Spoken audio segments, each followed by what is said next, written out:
Hello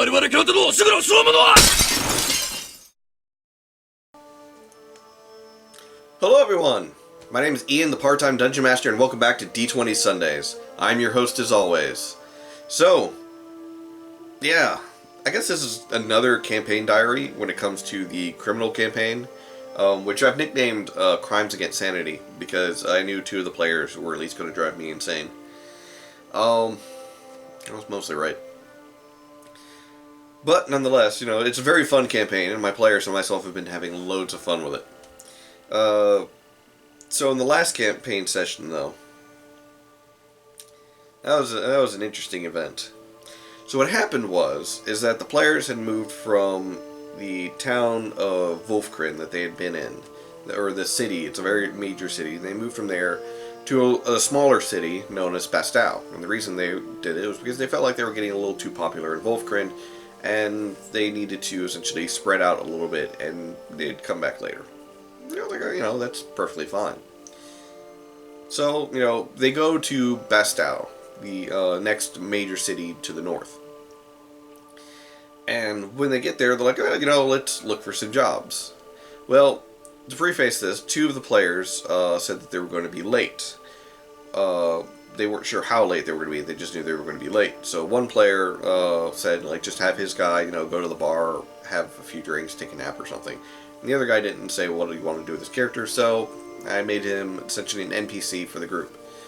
And, he tagged along.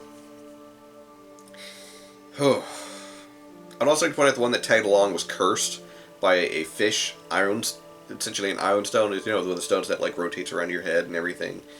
Well, he had one that was a fish that was rotting and essentially whispering despair and disappointment to him, to where he had disadvantage on saving throws and initiative and attack rolls, and yeah, not a fun time for him.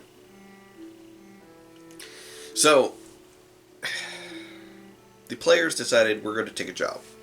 They saw on the job board a 1,000 gold piece bounty for taking care of some Yuan that were in a local mine. The mine itself had been abandoned for 10 years because it got flooded.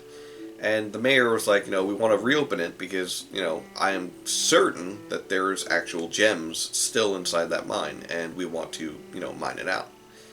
And the player was like, okay, we'll take the job, 1,000 gold pieces to deal with 4 Yuan. Yeah, that'll be fine. Well, there was more than 4 Yuan. But before we get to that, the players got to the mine, and apparently 2 plans were, developed on the path there, and they didn't tell each other as to which one they were going to go with. So the plan was that there was no plan. They were just talking out their ass. One decided that they're part of the Census Bureau, and they're here to take a total count of how many people are inside the mine, for the general census of the entire Kingdom of Valoria. The other one decided that he was trying to sell the legal paperwork of owning the mine to the Yuan, so that way they could legally own the mine and the town would leave them alone for the most part. And I'm like, okay, so you guys are telling this plan at the same time to the 1 Yuan guard named Vera, who was just confused and irritated because you're both sounding stupid to her. Especially considering Yuan aren't recognized to have any rights inside of the Alorian Kingdom. There's a whole reason behind that, but, the players decided not to delve into that. No, they were convinced that they needed to speak with, Vera and, all that stuff. And Vera's like, okay, hold on. I'm just a pureblood. Let me go talk to my boss. I'll be right back. So she leaves them for 20 minutes. They wait, actually, for her. She comes back. She's like, okay, my boss will see you now. And, she leads them in, and she leads them past the traps. She, made sure that they were disarmed, so that way, the players wouldn't get caught in them. But as they're going into this mine, they feel wet. Water starts rising up slowly the deeper they get in. At first, it's just above to where their foot is slightly wet. Then it gets to their ankles, then their shins, then their knees, then their waists. And they're like, hey, this is getting pretty worrisome. How much further is it? It's like, don't worry, it's just a little bit further. And then it comes up to about almost to chest level. And, you know, the party's getting, like, even more worried. It's like, hey, what's going on? And Vera's like, it goes back down, you know, the further you get in. And eventually, you know, the water does start going back down, and it goes all the way down to ankle level. And that's when the players are in this grand room that has a couple of other offshoots. But this grand room that is decorated on the walls with ornate carvings and gems in the carvings. And risen up is a throne on a few steps that rise above the water level. Is a throne with a single male Yuan-Ti pitmaster sitting above it, or sitting upon it. To his right and left are 2 Malisons. There are a total of 6 purebloods in the room. This includes Vera. And 1 Yuan-Ti abomination that followed behind the group as soon as they came into the room. And he was kind of blocking their exit.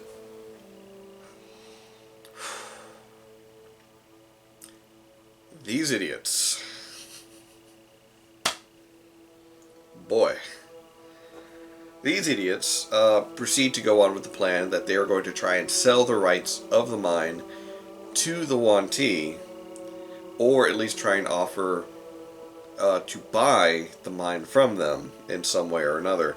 And they're talking with the pitmaster, and the pitmaster is obviously not overly interested in such things, because he's like, yeah, I've got other plans I kind of want to use you guys for, if you don't mind. No, I'll humor you for a bit. But he figures out, it's like, you guys are just mercenaries. You don't have any legal power. And they're like, yeah, no. It's like, okay, so I just want to talk to you guys for a moment about something, and, you know, just listen, you know, we forget about all this business. Let me talk about my business with you. And he, like, comes over, and Bomouche tries to talk more. And, you know, like, you know, the pitmaster, like, reaches out and, like, shh. No more words from you. And then combat starts. Now, the reason why combat starts is because Vordel, the cleric of the group, he is a inquisitor. And through a brief religion check, what the Yuan-Ti was starting to discuss about sounded a lot like heresy. So he cast Hold Person on the pitmaster and one other individual, and I think it was the closest pureblood he cast it on. Pitmaster resisted, pureblood didn't. And it was combat. Now, the barbarian of the group, Andre the Giant. The barbarian of the group, the half-orc barbarian, is a storm herald. Produces lightning when he rages. And, you know, combat ensued. And this is the part where it got slightly stupid. And the reason why I say slightly stupid is because every time he zapped someone with his, essentially what he calls force lightning, his lightning ability from being a storm herald, it channeled through the water and zapped everyone in the water, including his party. And this went on for, I want to say, about 3 or 4 rounds of everyone getting shocked by Andre. Andre couldn't control it. It's just, you know, force lightning on him to try and get more damage, and it just happens to get everyone else. So,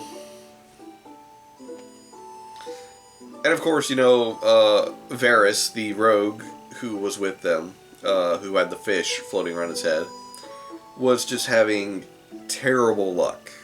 Because, one, he already has bad rolls whenever he plays, and I was playing as him, at least as combat was involved, and I notoriously roll bad for other people. But then he had the fish that was giving him disadvantage, which made things even worse. And then the fact that the abomination casted fear on him gave him even more disadvantage. That's just cruel. He's lucky it doesn't stack, but still. It's like, wow, this is bad. But 3 or 4 rounds, they stood in the water getting shocked before Andre, the half-orc barbarian with 8 intelligence, was like, I should get out of the water. Also, I'd like to remind you that Bomouche, the hobgoblin rogue, who is supposed to be a mastermind, currently using a beat stick as a weapon. The beat stick itself is the Staff of Thunder and Lightning. I'll put its stats up right here. But this thing should not be used as a beat stick. Sure, it could be used as a +2 quarterstaff, but why would you use it as a +2 quarterstaff when its other abilities are so much more powerful? Anyways, he ends up using it to hit the one pitmaster. He tried to do its one ability to stun it, didn't work. But I was like, alright, roll a percentage. He's like, roll a percentage. I'm like, roll a percentage. He rolls a percentage, and I'm like, ooh, that's a good number. It's like, okay, what happens? One of the other abilities go off. And he's like, what do you mean? Well, everyone inside that room is now deafened, except for the pitmaster, because he made a save. And they're like, wait, what? I was like, remember, I told you, there are sometimes abilities that you guys can learn. This guy has one of them. Essentially, if he's struck by a magical weapon, any latent ability that it has, or say another ability on it, other than it being a +1 or a +2, also gets activated. So they're like, oh, that's bad, because now everyone's deafened. So yeah, so with Andre up on the table, you know, Boumouge gets up on the table, and he's like, alright, I want to use the lightning of this to do 96 damage to someone and the water, so that way anyone standing in the water is going to take 96 damage. I'm like, okay, but you currently have your cleric, who's low on health because he's been currently hit by the abomination, and the other rogue, Varys, who is in the water, but also at the very bottom of the initiative order. So you guys get to go before the monsters, but then the monsters go, and then Varys goes. And Boumouge is like, I hold my turn until the cleric goes. You know, the cleric goes, you know, Vordel, he jumps up on the table and everything, you know, he does his stuff. And then Boumouge is like, okay, I do it. I zap the water. I'm like, okay, you know, almost kills Varys, the other rogue. Almost kills him by massive damage. Not almost knocks him out. No, nearly kills him via massive damage. Because his health was already so low. Boy. Saved by 3 points of HP. 3 more points of damage, and he would have been dead via massive damage. So, you know, that happens. It wipes out all of the Yuan Ti purebloods. I want to say it kills both of the Malicens, leaving just the Pitmaster, who had casted invisibility and disappeared, and the Abomination, who was royally pissed at this moment. And, yeah. You know, turn order starts again, you know, Varys, you know, failed his first death save.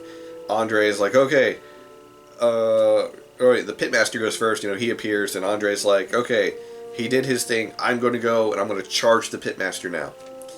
And, you know, the Abomination, like, when it goes after Andre, and, like, sinks his teeth, and doing a good chunk of damage to him as well, with his bite attack.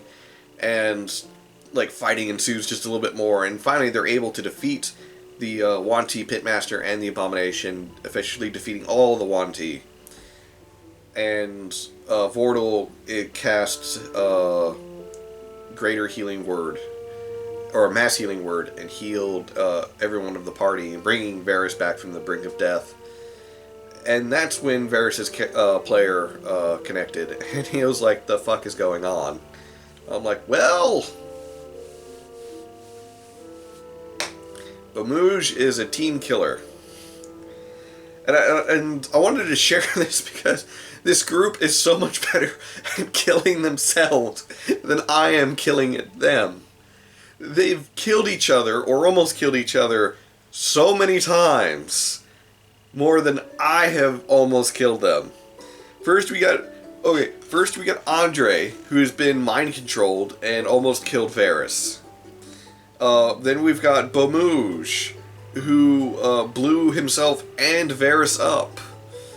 Now we've got Boumouge, who lightninged Varys.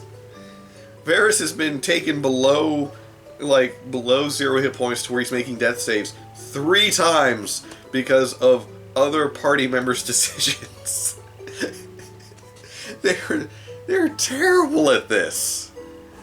But it's so funny to me.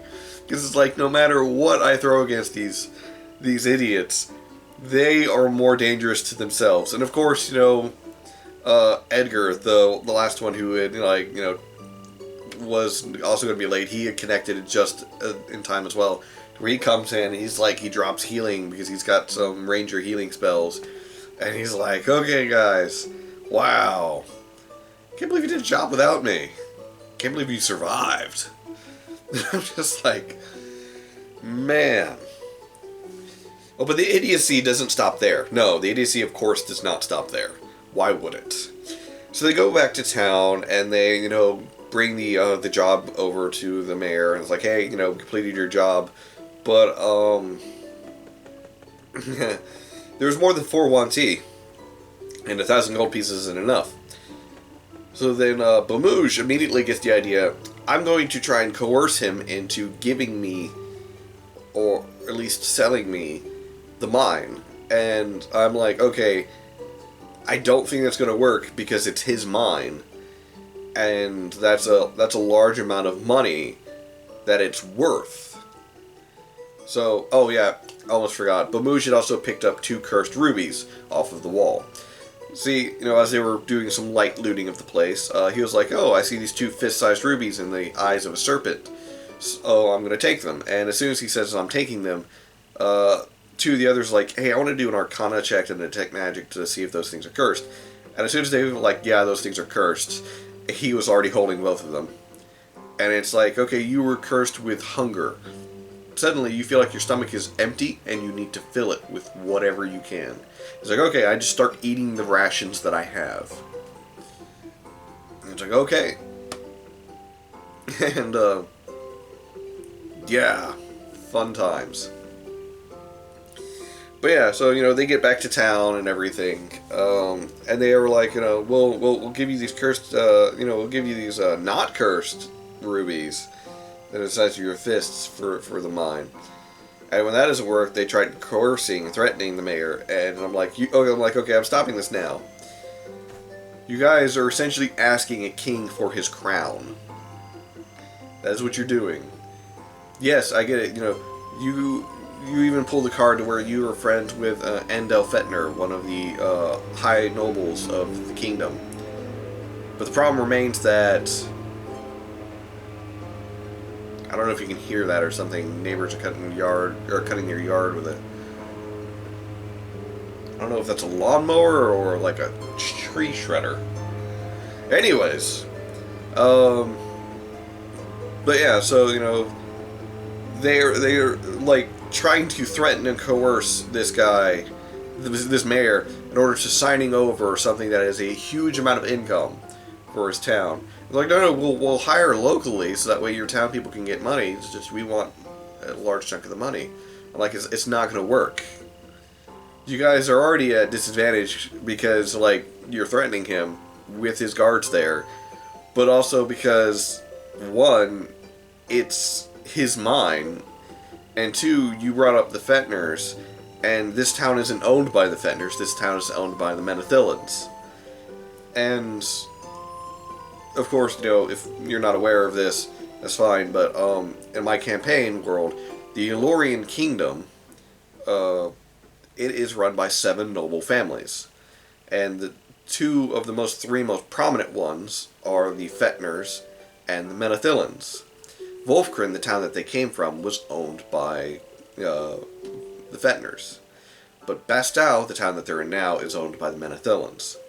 And essentially, sometimes the noble families aren't on speaking terms. So, there's that. But yeah. So after that failed attempt of essentially trying to get the mine out of them, they just like, screw this place, we're done talking, we're leaving. And after they leave, it's like, why didn't you guys just demand for more money? That would have made more sense. It's like, hey, 1,000 gold wasn't enough. There was more trouble. Give us more money. That would have been much more easier to obtain versus give me the mine. that has all of the gems inside of it.